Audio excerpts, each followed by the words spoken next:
ഉപ്പ എന്ന് പറഞ്ഞാൽ പൊതുവെ നമ്മുടെ മുന്നിൽ നിന്ന് കരയാത്ത വ്യക്തിയായിരിക്കും. ഉപ്പന്റെ കണ്ണിൽ നിന്ന് കണ്ണീര് വരത്ത് കുറവായിരിക്കും. ഉപ്പ എപ്പോഴും ഹൃദയം കൊണ്ട് കരയുന്നതാണ്.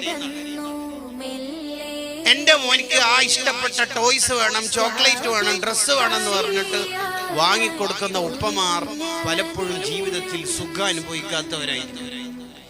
ഇന്ന് നമ്മൾ കൊള്ളുന്ന എല്ലാ തണലും അവർ ഇന്നലകൾ കൊണ്ട വെയിലായിരിക്കും. ആ ഉപ്പക്ക് വേണ്ടി നമ്മൾ എപ്പോഴും ദുആ ചെയ്യണം, അവരെ സ്നേഹിക്കണം, അവർക്ക് വേണ്ടി എന്തും ചെയ്തു.